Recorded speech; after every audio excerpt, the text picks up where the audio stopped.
Hello, so continuation tayo ng ng pipe 2. So 51. The circulation pump of a forced circulation boiler has a capacity of 600 cubic meters per hour and 20 meters TDH. What is the load on the motor if overall pump efficiency is 55% in kilowatts? So sabi ko nga sa inyo, no, itong pipe August 2019, karamihan dito is unit analysis and gamma QH. So yung power lang ng pump. So ito 51. So power is equals to gamma QH. So syempre kapag overall pump efficiency, so efficiency i-divide natin yan. So itong kapag overall kasi yung ginamit natin dito, overall pump efficiency, EPO, magiging dito, power dito is motor.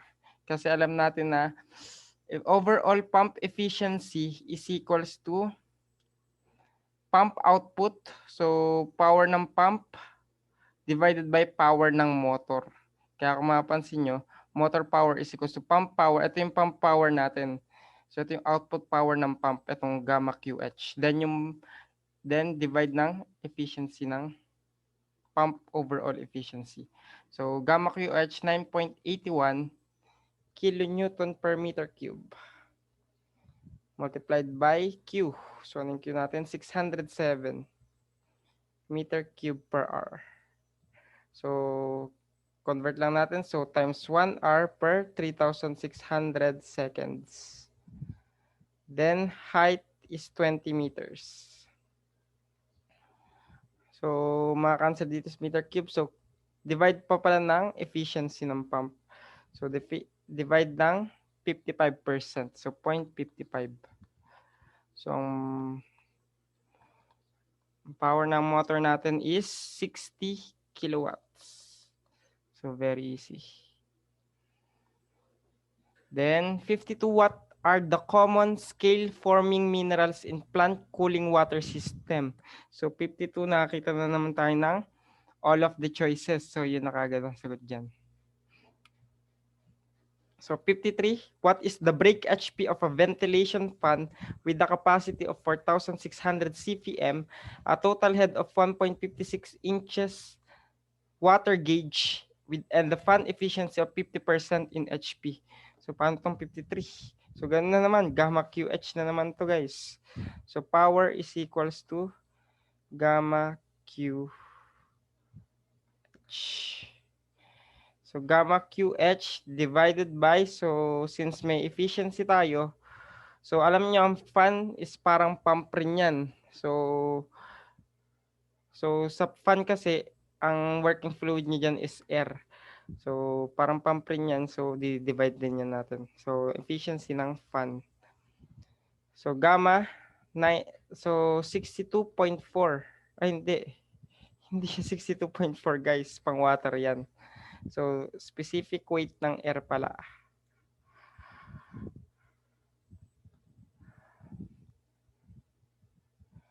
So, para makuha natin specific weight ng air, so, given kasi is water gauge, no? So, ventilation fan. Paano ba to? So, isipin ko lang saglit. So, kasi ang given kasi is water gauge eh.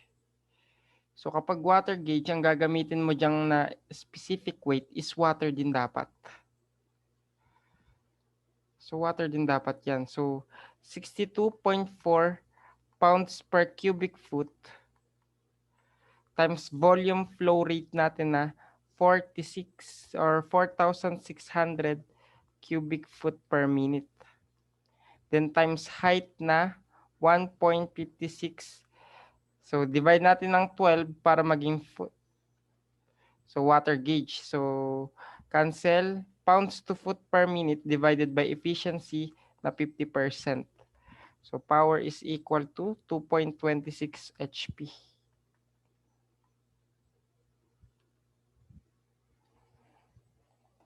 So next, 54. What freezing power uses spiral belt freezing units?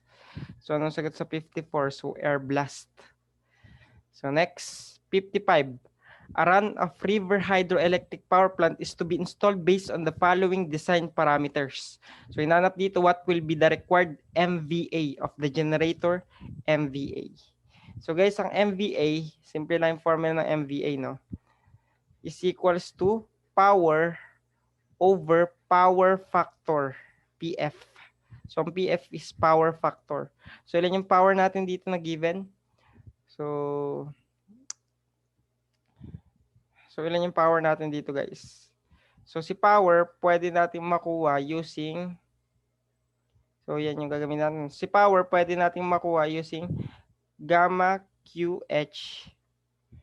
So, ano ba tong klase? So turbine siya. So power ng turbine yan. Power ng turbine. So dahil hydroelectric plant, so turbine siya, no? So power ng turbine is gamma QH times efficiency ng turbine. So tatandaan niyo pag turbine min-multiply, pag pump or fan, di-divide.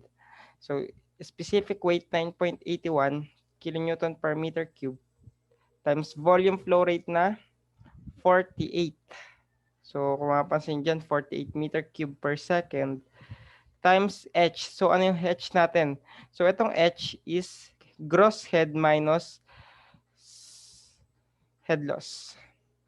So 35 minus 2.5 meters times efficiency na 0.94. So makancel to, maging kilowatts. So ilan to, guys? So 14,385 kilowatts. Then para makuha natin, so substitute lang dito 14,385. So 14,385. So since megawatt ay MVA siya, ibig sabihin nito megawatt. Naka-mega dapat. So dapat naka-megawatt to. So kilowatt i-convert natin, so times 1 megawatt per 1,000 kilowatts. So divide natin ng power factor na. So ilan yung power factor natin? 0.85. So para makuha natin MVA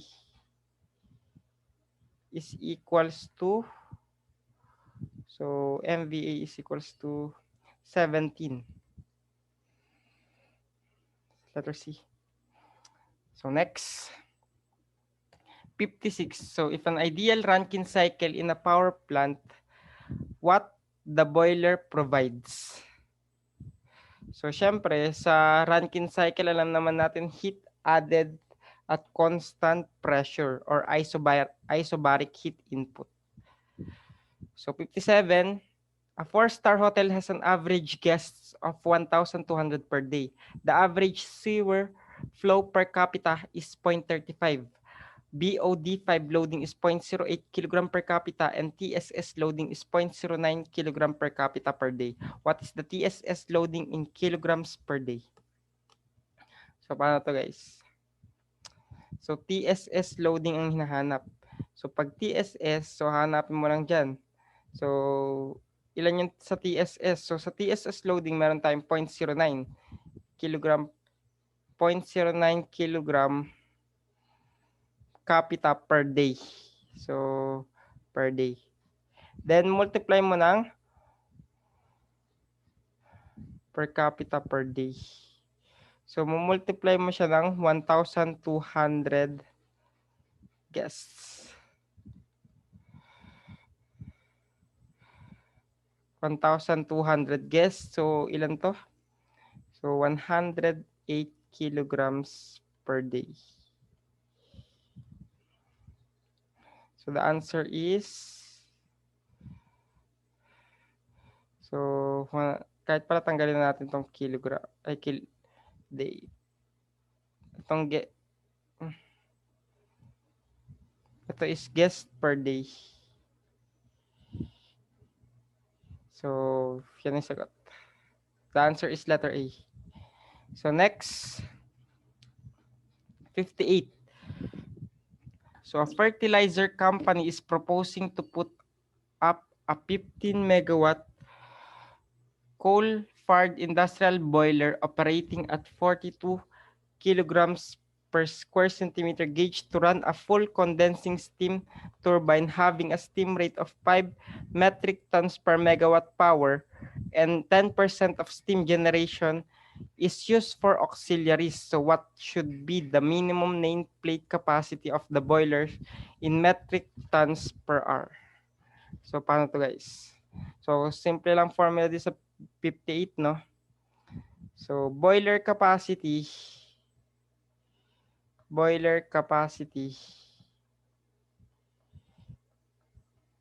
is equal to, so steam rate times boiler power divided by 1 minus percent auxiliaries.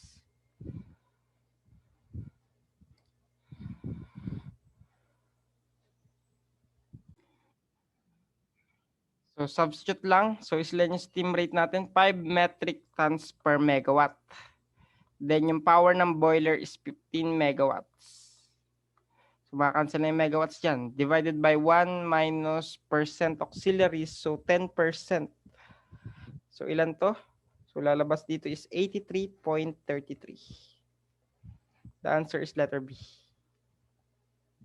Then next, for number 59, so a steam condenser with a cooling surface of 2,000 square meters, condensing capacity of 84,400 kilograms per hour, and vacuum of 700 mmHg and cooling seawater flow of 6,700 cubic meters per hour is to be replaced to increase capacity. So the steam turbine will be expanded to 120,000 kilogram per hour, same conditions. So dito hinahanap what is the required cooling surface in square meters of the new condenser. So dito ano lang siya, no? So simple ano lang siya, ratio and proportion. So A1 over mass flow rate 1 is equals to A2 over mass flow rate 2.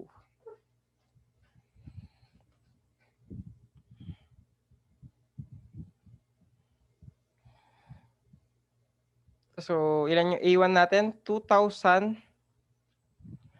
meters squared divided by M1 natin na 84,400 kilograms per hour is equals to A2, yan yung hinahanap, divided by mass flow rate 2 na 120,000 kilogram per hour. So makakancel kilogram per hour. So makuha natin sagot dito is 2844 meters squared. So next, number 60. What type of corrosion occurs when dissimilar method corrodes na naman in the presence of electrolytes? So paulit-ulit to, galvanic. So next, 61. So a bag filter is used to recover copper concentrates from steam dryer exhaust. If the copper concentrate dust entering the bag filter is 2.4 metric tons per hour and collection efficiency is 98.5%, what is the dust released to the atmosphere? So paano to? Itong dust released to the atmosphere, yan yung outside dust natin. Yan yung outside dust. So inlet dust. So inlet dust ID is equals given 2.4 metric tons per hour. Then meron tayong collection efficiency na 98.5%. So hinanap natin dito yung outlet dust. So ito yung dust released to the atmosphere. So formula natin, collection efficiency is equals to inlet dust over total na outlet or inlet plus outlet. So inlet dust plus outlet dust. So collection efficiency 0.985 is equals to inlet dust 2.4 divided by 2.4 plus outlet dust. So makukuha natin dito si outlet dust. So lalabas dito is naka metric tons per hour. Metric tons per hour yung lalabas dito. 2.4 over 2.4 plus alpha x. So 0.0 0.0365 0.0365 metric tons per hour.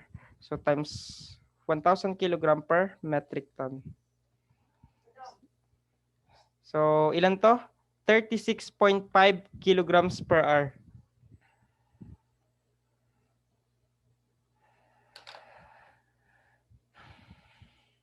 So the answer is letter D.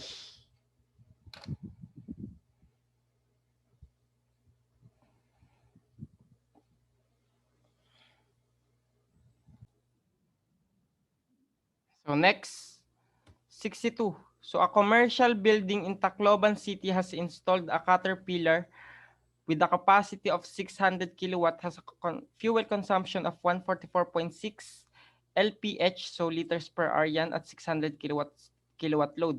If the DG is utilized at an average of 80% load for 300 hours per month, so what is the fuel consumption per month in liters per month? So inanap natin fuel consumption dito. So unit analysis na lang din to, no, tong 62. So ilan ba yung given natin? Para makuha natin fuel consumption, FC. So equal yan sa, ilan yung given natin? 144.6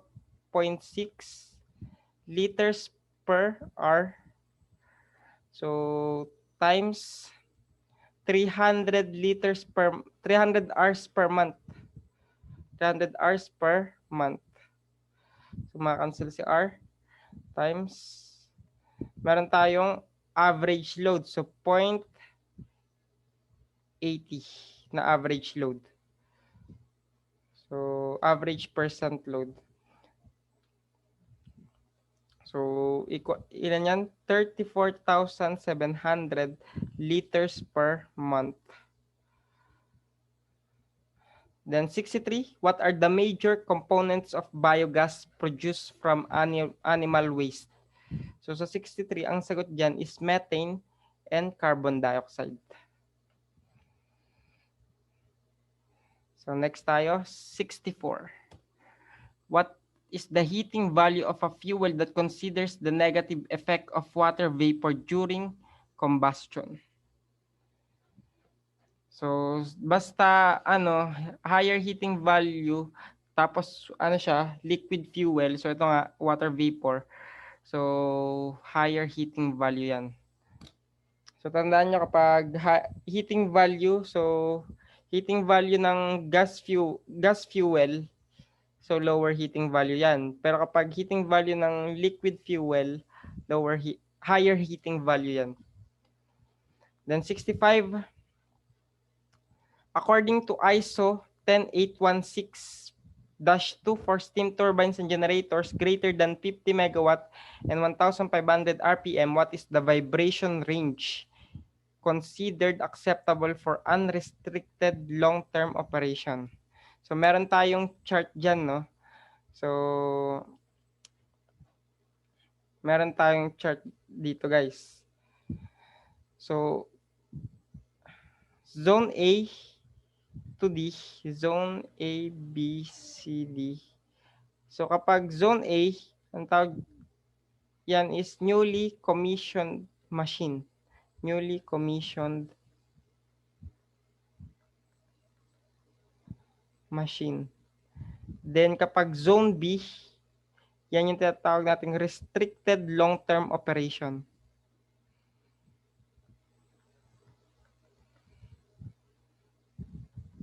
Yan yung classification ng zone B. So classification ng zone C, unrestricted naman siya. Unrestricted long-term operation. Then sa zone D, causes damage. Ito na yung causes damage. Yung classification niya.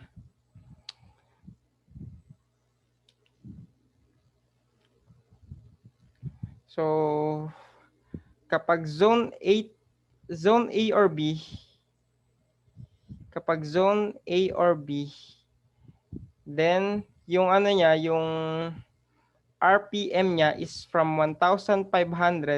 So RPM is 1,500 to 18 RPM.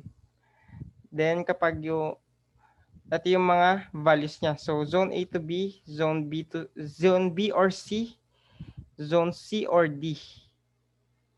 So kapag zone 8 or B, 2.8.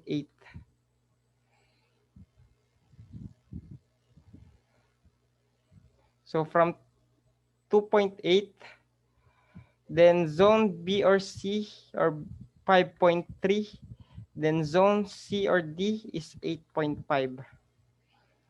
Then pag 3,000 to 3,600 RPM, A or B is 3.8, B or C is 7.5, and C or D is 11.8. So dito, ang sagot dito sa 65. So sabi niya kapag greater than 50 megawatt and 1,500 RPM, so ISO 10816. So ito is ISO 10816. So ISO 10816 to, no? Itong mga zone classifications na to. So sabi kasi dyan, unrestricted long-term operation. So C. So sa C, so 1,500 RPM, so 5.3. So from 2.8, ito. So ito siya. So B, so ito siya, no? C. So B or C. So 2.8 to 5.3. So ang sagot is letter A. So marami pa tayong ganyan, no? Na questions mamaya. So tandaan nyo, no? B, sabi niya kasi unrestricted long-term operations yan. So ang C dito is, so parehas lang ang, so C 5.3. So magsimula ka sa 2.8 to 5.3.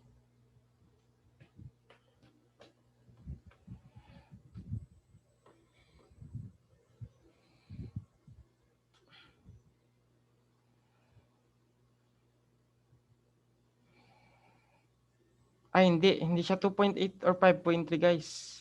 Correction lang, correction. Bakit nga pala B pala yan, eh, no? So kapag C kasi, ang may C kasi ito. Ito C, ito rin C. So ang sagot dito is 5.3 to 8.5. So 5.3 to 8.5 ang sagot. So the answer is letter D. So mali pala yung ano. So ang sagot dito is 5.3 to 8.5, letter D.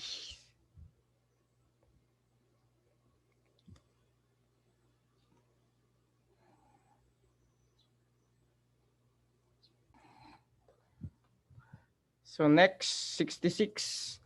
So sa 66, what is the outlet dust of an electrostatic precipitator that has an overall collection efficiency of 99.51% if the inlet dust is 102.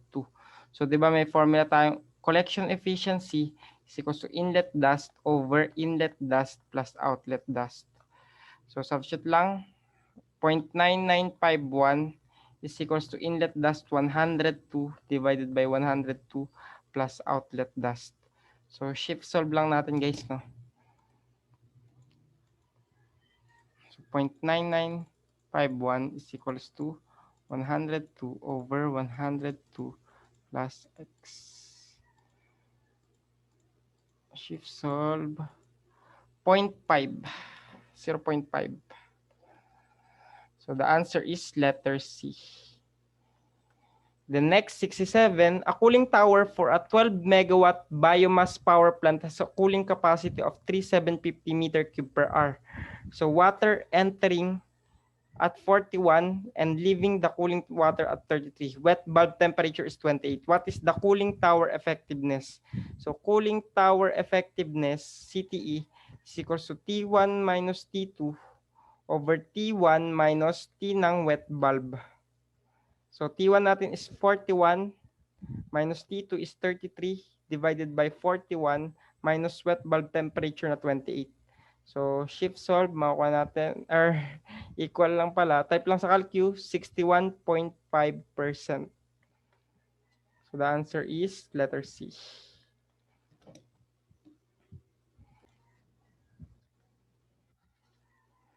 So, next, 68.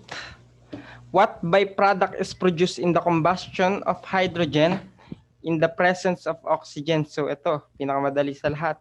So, H2O, water. 69.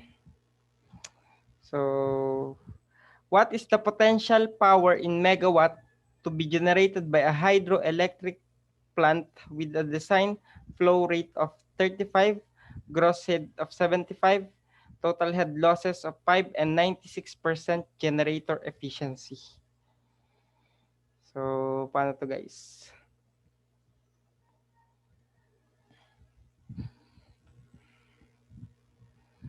So, medyo madali lang tong 69, no? So, power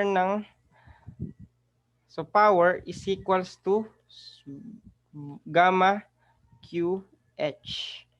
So, since ano siya, turbine, so alam natin hydroelectric plant is turbine, kaya minumultiply natin yung efficiency. So, generator efficiency yung given. So, ang H natin is Hg minus head loss. So, gamma is 9.81 kilonewton per meter cube times volume flow rate na 35 meter cube per second times 0.96. So, H pa pala. Yung H pa natin nakalimutan. So, ang H natin 75 minus 5 meters. Then times efficiency na 96%. So, makancel si meter cube.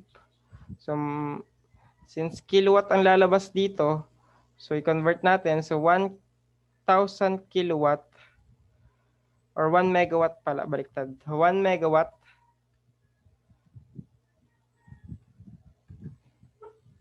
is equals to 1,000 kilowatt. So, makancel. So, the answer here is 23 megawatts.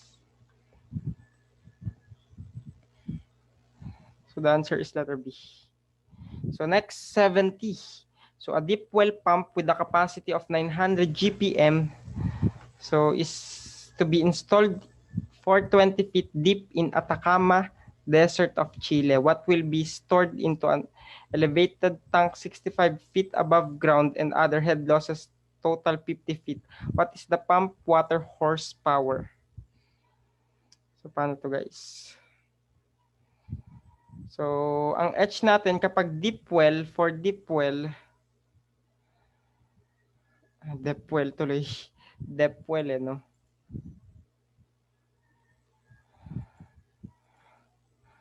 For deep well, so for deep well, para makuha natin yung H, so H natin dyan, pinag-add lang natin lahat ng given height. So 420 feet plus 65 feet plus 50 feet. So ilan yan? 420 plus 65 plus 50, 535 feet. So syempre, pump power is equals to gamma QH. So ilan yung gamma natin? So 62.4 pounds per cubic foot. Then volume flow rate natin is 900 gallons per minute. So times 1 cubic foot per 7.481 gallons. Then multiplied by head na 535 feet. So maka-cancel dyan cubic feet. Then times, so wala na tayo efficiency na given, no? So times 1 HP per 33,000 pounds to foot per minute. So maka-cancel to. So pounds to foot per minute. So equals 122 HP. The answer is letter D. The next 71.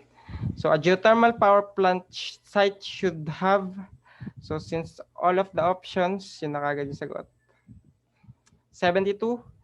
What is the potential power in kilowatt to be generated by a run-off river mini hydro using a design flow rate, net head, and overall efficiency of 85%? So ganun naman, gamma QH. So power is equals to gamma QH.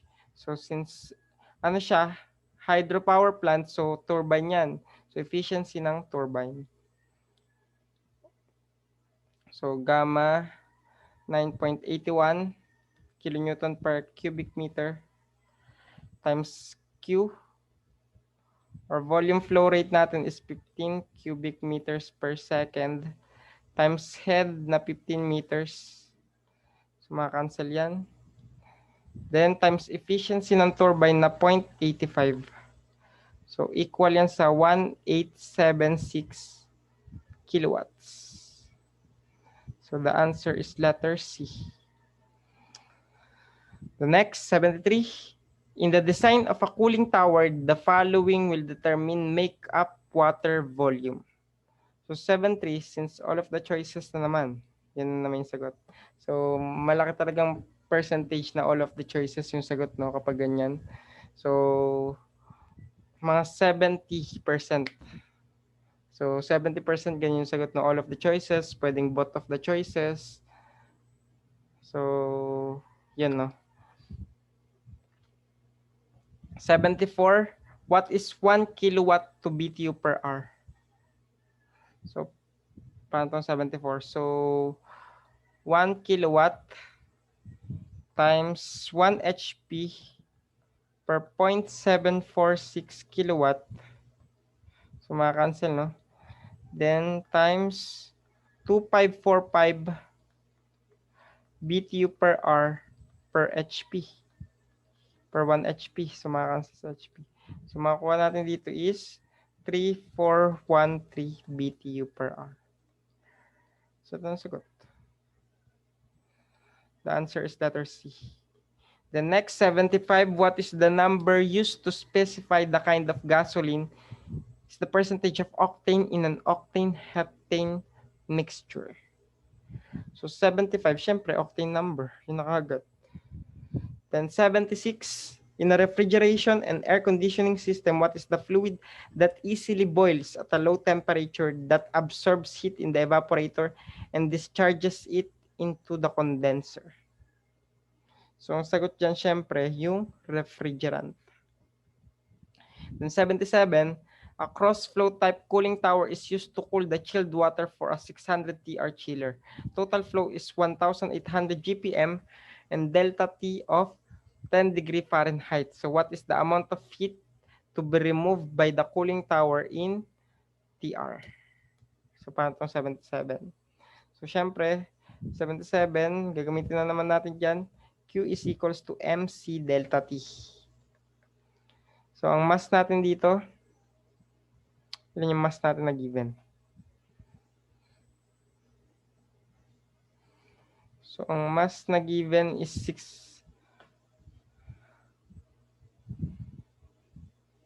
So ilan yung mass na given natin dito?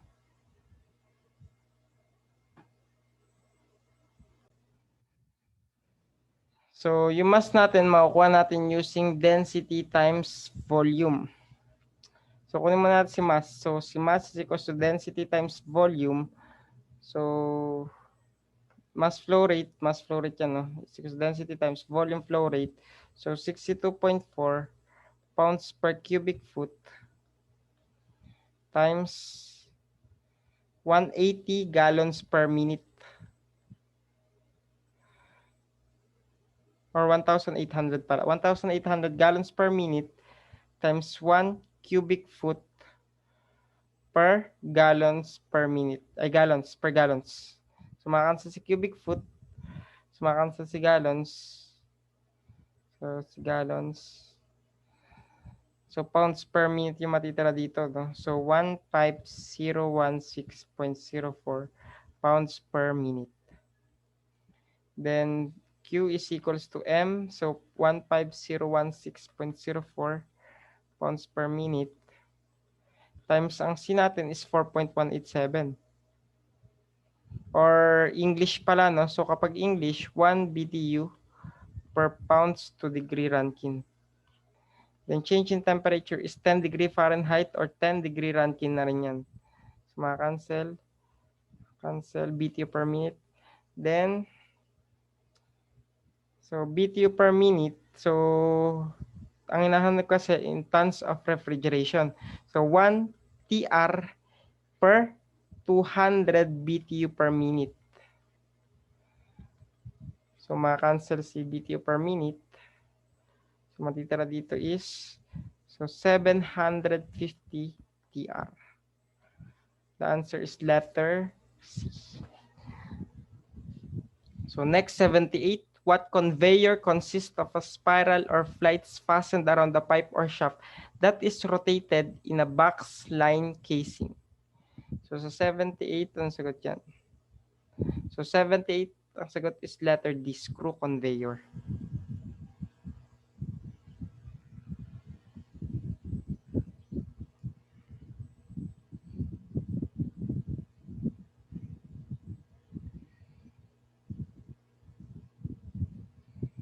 So 79, what is the energy of 1 megawatt hour to megacalorie? So conversion lang din. So 1 megawatt hour times 3,600. So megajoule per 1 megawatt to hour. So, di ba kapag kilojoule, kilowatt per hour. Pero kapag megajoule, megawatt per hour. So, maka-cancel yung megawatt per hour dito. Then, times 1 megacalorie per 4.187 megajoules. So, ilan to? 860 megacalories. So, the answer is letter A. Next, 80. So, the barometric reading in the Grand Tejo geysers in Chile, 13,000 feet, measured 8.75 PSIA local pressure. So, hinahanap dito yung height of the column of a mercury barometer. So, medyo madali lang itong number 80, no? So, 79 to 80. So, 8.7 PSI times 760 mmHg per PSI. So, kahit convert lang siya, guys, no? So, makuha natin sagot dito is 450 mmHg. The answer is letter A. The next 81. So, 81. A hotel hot water system calorifier 15-meter cube capacity shall be started from 68 degree Fahrenheit to a final temperature of 164 degree Fahrenheit using steam at 60 psig latent heat of 904.5 BTU per pounds. What is the steam required if boiler heat transfer efficiency is 85% in pounds? So, paano tong 85, guys? 81 pala. So, si 81, hinahanap natin yung steam required. So, mass ng steam. So, syempre, di ba, may formula tayo na. So, Q ng steam is equals to Q ng water. So, Q ng steam is mass ng steam times latent heat, QL, is equals to mass ng water, C ng water, times change in temperature ng water. So, itong Q ng water kasi meron pa tayong given na boiler heat transfer efficiency or boiler heat transfer efficiency, no? So, parang ano pala to, no?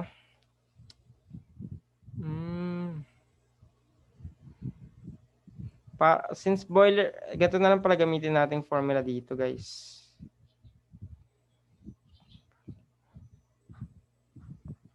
So, boiler efficiency is equals to Q ng water per Q ng steam. So, ang Q ng water is pwedeng MC delta T. So, mass ng water, C ng water. Then, divided by, itong Q ng S is mass ng steam times latent heat of fusion. Or latent heat, tama, latent heat of fusion. So, boiler efficiency natin is 85% equals, so MC delta T, so ilan yung mass ng water natin? So, mass ng water, so wala tayong mass ng water. Itong mass ng water, pwedeng density times volume. So, density, 1,000 kilogram per meter cube times volume na 15 meter cube. So, makakansa si meter cube dyan.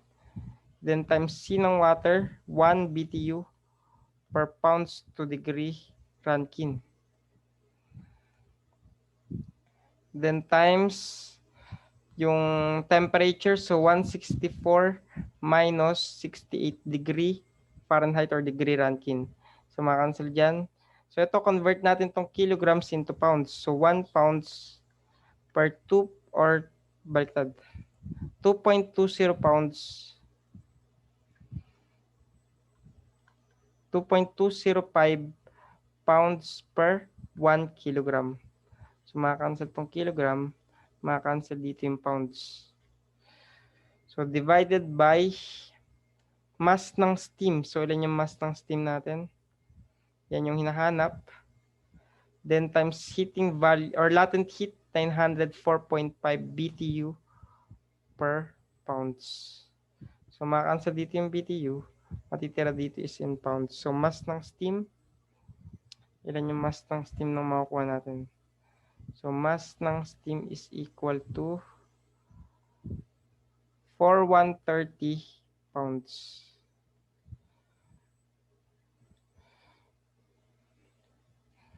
The next, so 82.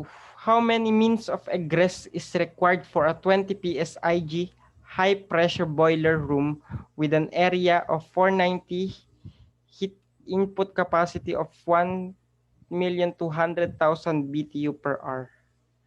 So guys, ang mean of egress, so mean of egress, MOE, is equal to, so paano to? So area or pressure times area divided by yung heat input capacity. So Q input. So pressure natin is for 20 PSIG, so 20 pounds per inches squared times area na 490. So 490 feet squared. Then convert natin, so times 144 inches squared per foot squared per 1 foot squared. So makakansel sa foot squared divided by heat input. So 1,200,000 BTU per hour. So ang mean of egress natin, so ang mean of egress kasi, ano yan, ang unit niyan is PSI or pounds per BTU per hour pala. So pounds per BTU per hour. So makakancel to. Pounds per BTU per hour yan. Ang unit ng mean of egress. So ang sagot dito is 1.2 or approximately 1. So next, 83. So according to ISO 108,163, steam turbines and generators greater than 50 megawatt and 153,600 RPM, what operating pressure within this vibration range will cause damage to the machine? So mula sa ating table ulit, so pakita natin yung ating table.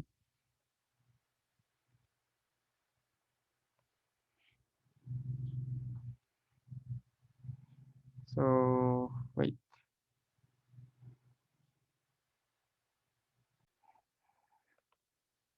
So ito yung table natin, no? Sabi niya, what operating pressure within the vibration range will cause damage to the machine.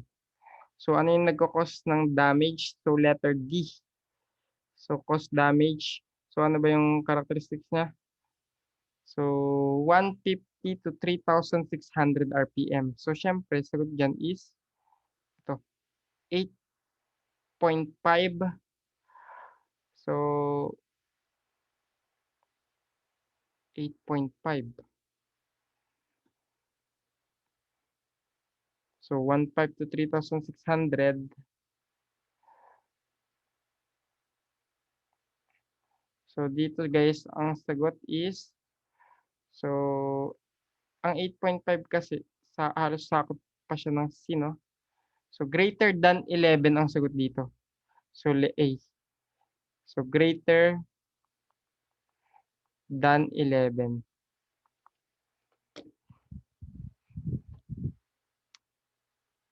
Sa 83.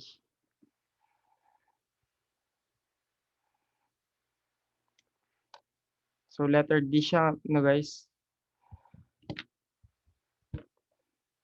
So ang D is greater than 11. So may 11.8 kasi dito. So 1.5 to 3,600 RPM. So 11.8. So greater than 11. So next, 84. A belt conveyor designed to handle coal follows the capacity formula. So meron tayong, ito may formula na given. 0.000404 SB squared. Where S dyan yung speed in meters per minute.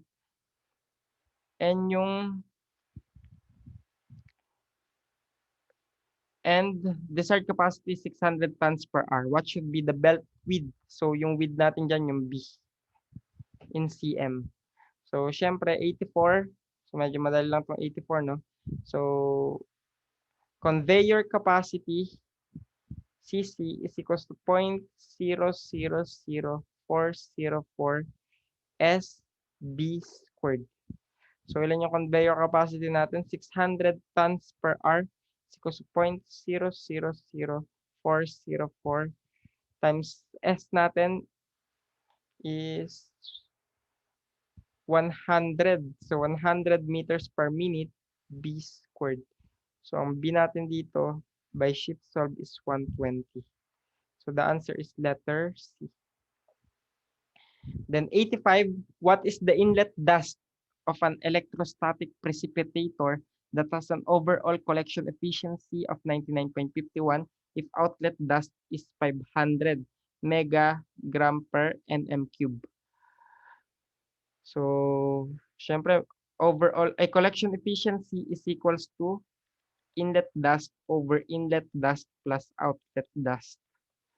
So, ilan yung collection efficiency? 99.51% is equals to inlet dust. So, ilan yung inlet dust natin? So, yan yung hinahanap divided by inlet dust plus outlet dust na 500 mg per nm cube. So, makuha natin yung inlet dust dito. So, shift solve lang.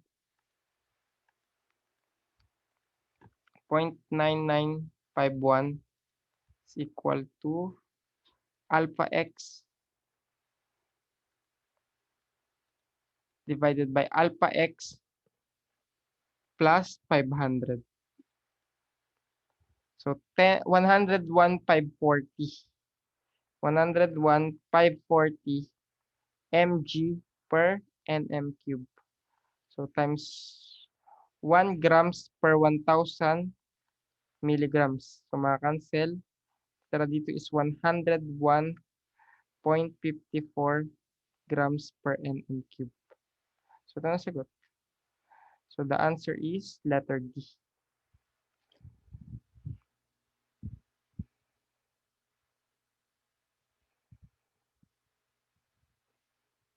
So next, 86. So sa 86, in HVAC application, what is the device for transferring heat from a lower temperature heat source to higher temperature heat sink? This is opposite to the natural flow of heat from a hot source to a cold sink but it is made by the application of an external energy source to drive a thermodynamic refrigeration cycle. So, anong sagot sa 86? So, ang sagot dito is heat pump. So, kabaliktaran ng refrigerator is heat pump. Then 87, according to ISO, for steam turbines greater than 50 and operating between 15 to 36, the vibration of newly commissioned machines should be, so wait.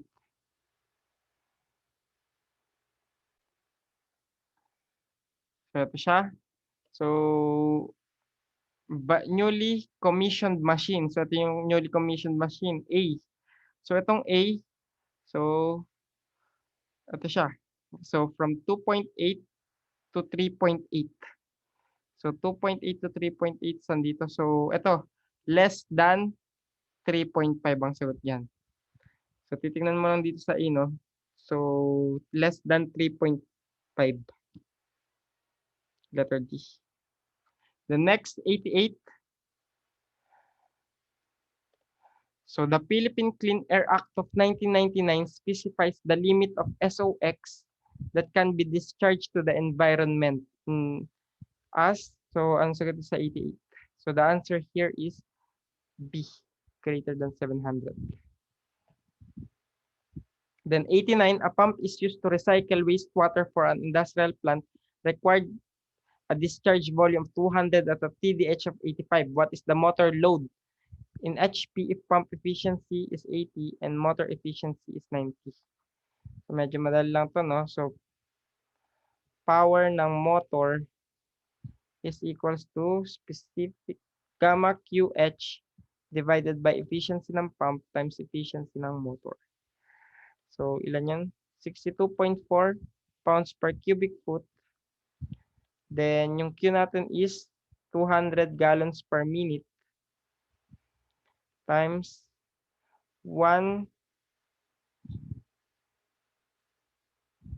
200 gallons per minute times H natin na, so ilan yung H natin, 85 feet. Then convert natin, so times 1 cubic foot per 7.481 gallons. So maka-cancel na itong gallons. Then maka-cancel rin itong cubic feet. Then efficiency ng pump 80%, so 0.80. Then efficiency ng motor 0.90. Then times natin ng 1 HP per 33,000 foot to pounds per minute. So maka-cancel yung foot, yung pounds, saka yung minute. So makuha natin power ng motor is 6 HP. So the answer is letter D. The next, 90. So using Dulong's formula. So given na kagad yung Dulong's formula, no? So direct sub na yung gagawin mo dito, guys. So HV is equals to 33,820. So ilan yung C natin? 54%. So 0.54 plus 144, 212. Then H. So ano yung H natin? 0.045. So minus O, oxygen. So ilan yung oxygen? 24%. So 0.24 divided by 8 plus 9304 times S. So ilan yung S natin? 0.02.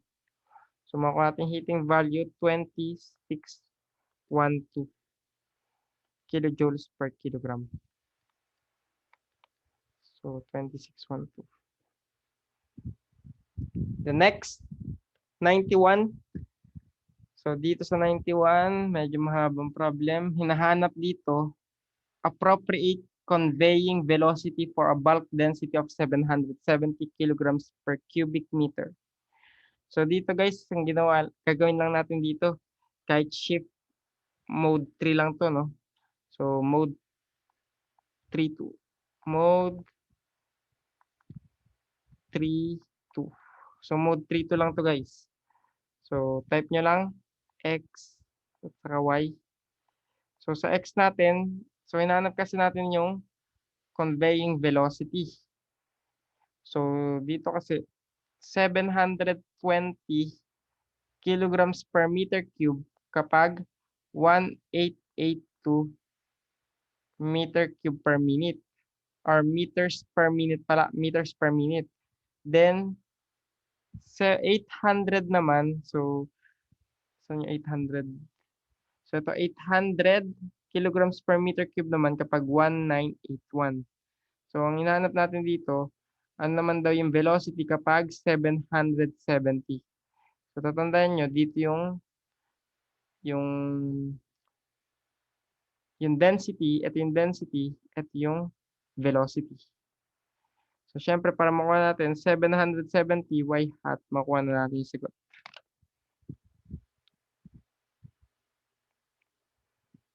So mode 32. So 720, 800.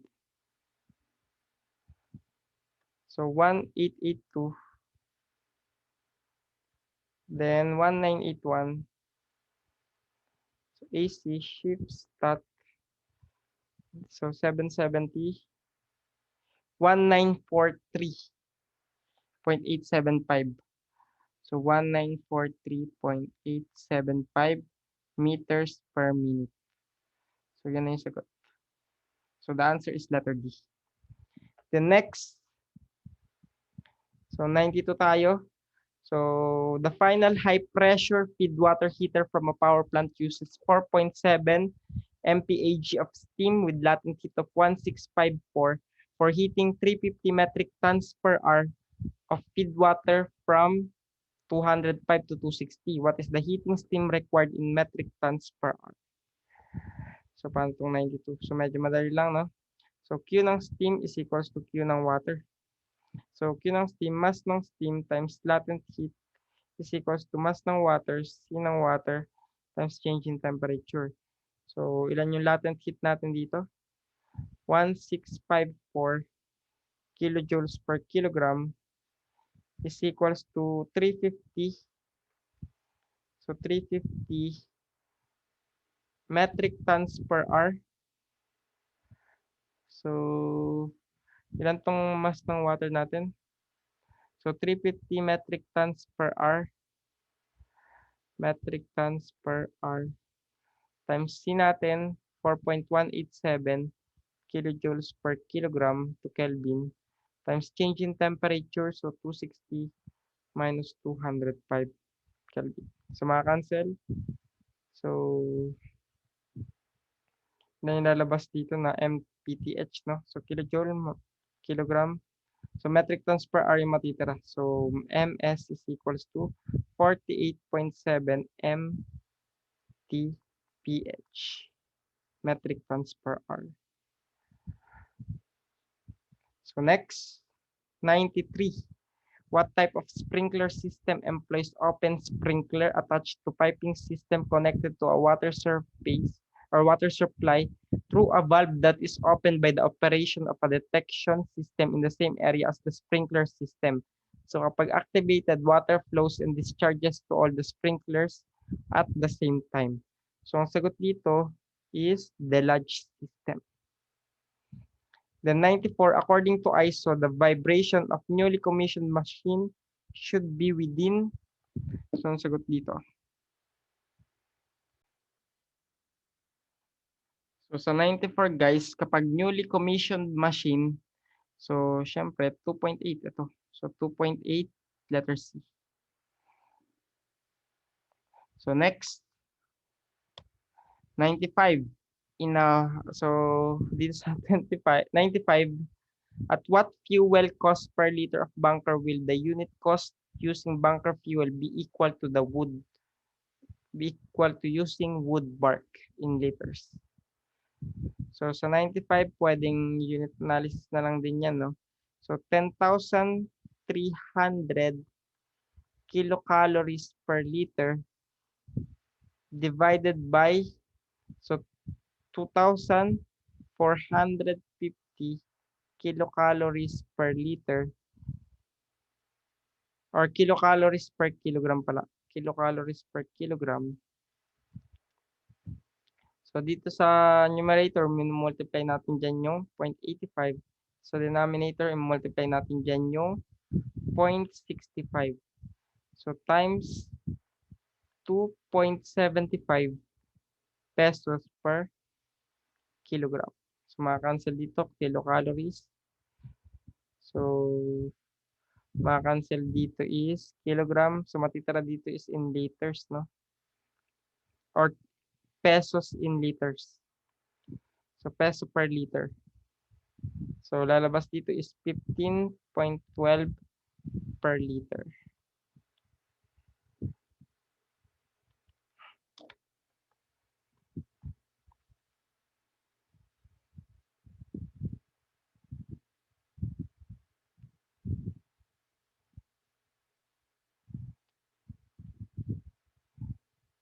So next, 96, a heat exchanger is used to cool a diesel generator's cooling system. Water from the cooling tower enters the heat exchanger at 43 and leaves at 60. So if the heat load from the engine is 4872 kilowatt, what is the required water flow in cubic meters per hour through the heat exchanger in meter cube per hour? So syempre, Q is equals to MC delta T lang. So mass flow rate. So mass flow rate is equals to density times volume flow rate, di ba? Times T times delta T. So ilan yung Q natin? So Q is 4872 kilowatts is equals to density 1000. So 1000 times volume flow rate na times volume flow rate. Yan yung volume flow rate natin. Volume flow rate. So yan yung hinahanap natin, yung volume flow rate na yan. Then times 4.187 na C times change in temperature, so 60 minus 43. So matitira ditong unit is meter cube per second. So 0.068 meter cube per second. So times convert natin 3,600 seconds per hour per 1 hour. So ma-cancel yung second dito.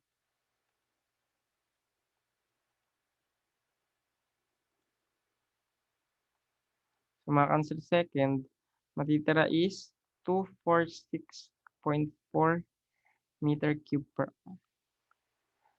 So the answer is letter B.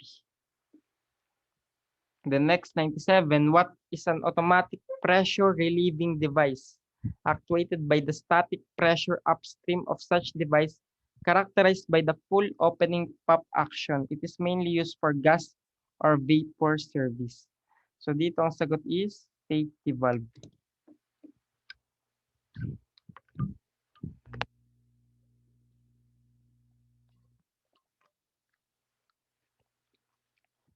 So syempre 98.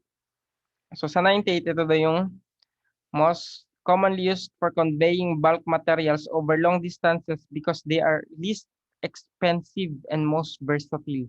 So ang pinaka least expensive dito is yung paggamit ng belt conveyor. The next 99, so per section 1302 mechanical regulations of National Building Code of the Philippines, boiler may be located inside buildings but the minimum distance from any wall shall be at least blank meters.